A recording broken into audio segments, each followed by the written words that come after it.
என அன்பான தேவனுடைய பிள்ளைகளை, உங்களோடு கர்த்தருடைய வார்த்தையை தேவனோடு சஞ்சரிப்போம் என்கிற இந்த நிகழ்ச்சியில் ஒவ்வொரு நாளும் வசனத்தை பிரசங்கிப்பதிலே மிக்க மகிழ்ச்சி அடைகிறேன்.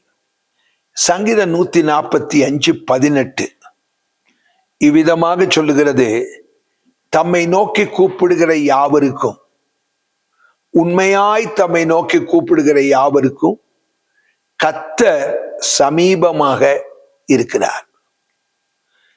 அப்ப அவரை நோக்கி கூப்பிடுகிறதுல 2 விதமான ஜனங்கள் இருக்கிறாங்க. ஒண்ணு உண்மையாய் கூப்பிடுகிறவர்கள், இரண்டாவது கடமைக்காக கூப்பிடுகிறவர்கள். இந்த கடமைக்காக கூப்பிடுகிறவர்களுக்கு ஒரு பெரிய சந்தோஷம் இருக்கும்.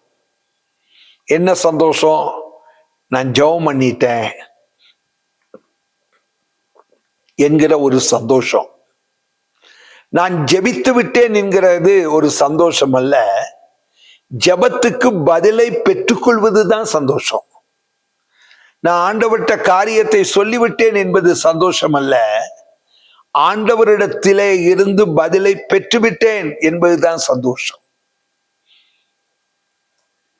ஆனால் உண்மையாய் தம்மை நோக்கி கூப்பிடுகிற ஜனம் என்று ஒரு ஜனம் உண்டு. அந்த ஜனம் சந்தோஷப்படுவாங்க. காரணம் என்னன்னு கேட்டீங்கன்னா, அவங்க பதிலை பெறாம விட மாட்டாங்க. பதிலை பெறாம விட மாட்டாங்க. அதாவது உண்மையாய் அவரை நோக்கி கூப்பிடுகிறவர்கள் இருக்கிறாங்களே, அவர்கள் எப்படி என்று சொன்னால் ஒரு விடாப்பிடியா இருப்பாங்க. கொடுத்தால் ஒழிய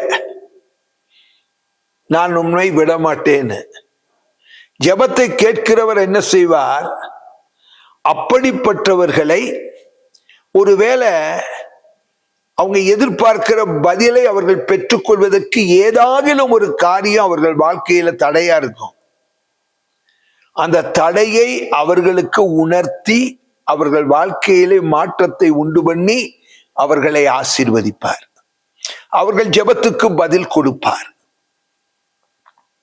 என அன்பான தேவனுடைய பிள்ளைகளை, உங்க வாழ்க்கையில நீங்க எப்படி இருக்கிறீங்க என்று பாருங்க. ஜெபித்தேங்கிற சந்தோஷம் நமக்கு வரக்கூடாது.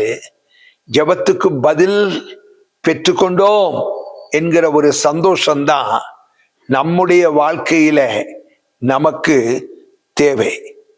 ஆகையினால் தேவ பிள்ளைகளாகிய நீங்களும் நானும் யாக்கோபை போல ஜெபம் பண்ணணும். போனோம், ஆண்டவர்கிட்ட சொல்லிட்டேன், எல்லாம் கர்த்தர் பார்த்துக்குவாருன்ட்டு போயிடக்கூடாது. உண்மையாய் கூப்பிடுகிறவர்கள் எப்படின்னு கேட்டீங்கன்னா விடாப்பிடியா இருப்பாங்க.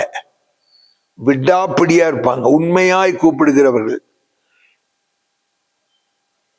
நீங்க வேதத்துல பாத்தீங்கன்னா யாக்கோபு அப்படிதான். உம்மை போக விடேன், பதில் கொடுத்தாதான், என்னை ஆசீர்வதிச்சாதான். பாருங்க, கர்த்தர் உண்மையாய் தம்மை நோக்கி கூப்பிட்ட அந்த மனுஷனுக்கிட்ட ஒரே ஒரு காரியம்தான். உண்மையா கூப்பிட்டான், ஆனா உணர்வு இல்லாம கூப்பிட்டான். என்ன உணர்வு இல்லை? தன் ஜெபத்துக்கு ஏன் பதிலே கிடைக்கலங்கிற ஒரு எண்ணம் அவனுடைய உள்ளத்துல வரவே இல்லை. கர்த்தர் உணர்த்தினார். உன் பேர் என்ன? என் பேர் யாக்கோபு. இனிமேல் உன் பேர் யாக்கோபு கிடையாது, இனி உன் பேர் இஸ்ரவேல். அவன் அதற்கு ஒத்துக்கொண்டான்.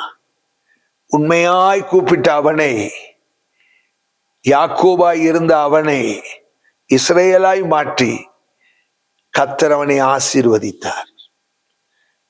விடாப்பிடியா அவன் ஜெபிக்காம இருந்திருந்தா, ஜெபித்தா பதில் கிடைக்கல, எழுந்து போயிருப்பான், ஒன்னும் அவனுக்கு நடந்திருக்காது. இப்ப வாழ்க்கையிலும் ஒரு மாற்றம், ஆசீர்வாதத்திலையும் ஒரு மாற்றம். தேவன் தாமே உங்களுக்கு எனக்கும் கடமைக்காக ஜெபிக்கிற அந்த குணங்களை எல்லாம் மாற்றி கர்த்தருடைய சமூகத்தில் உண்மையா ஜெபிக்கிற அந்த கிருபையை அளவில்லாமல் நமக்கு கட்டளையிடுவாராக. God plus. கர்த்தர் உங்களை ஆசீர்வதிப்பாராக. மகா இரக்கமுள்ள எங்கள் அன்பின் ஆண்டவரே, உங்க வார்த்தைகளை கேட்க எங்களுக்கு கொடுத்த கிருபைக்காக உங்களை நன்றியோடு கூட துதிக்கிறோம். கேட்ட வசனத்தை எங்களுக்கு ஆசீர்வதித்து தாரும். இந்த வார்த்தைகள் எங்கள் ஒவ்வொருவருக்கும் அனுபவமாய் இருக்கட்டும். நாங்கள் ஜெபிப்பதிலே சந்தோஷம் அடையாதபடிக்கு எங்கள் ஜெபத்துக்கு ஆண்டவர் கொடுத்த பதிலுக்காக நாங்கள் எப்பொழுதும் கர்த்தருக்குள்ளே மகிழ்ந்து களிகூற சந்தோஷப்பட கர்த்தர் உதவி செய்யும். வசனத்தை கேட்ட உங்க பிள்ளைகள் மேல் உங்க தெய்வீக அனுக்கிரகம் கூட இருப்பதாக உண்மையாய் ஜெபிக்க உதவி செய்யும். இயேசுவின் நாமத்தில் பிதாவே, ஆமென். God bless. கர்த்தர் உங்களை ஆசீர்வதிப்பாராக. ஆமென்.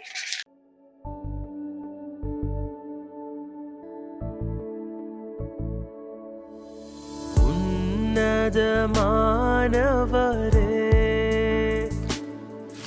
என் உறைவிடம் நீர்தானே. உன்னதமானவரே, என் உறைவிடம் நீர்தானே. உயர்த்துகிறேன், வாழ்த்துகிறேன், வணங்குகிறேன்.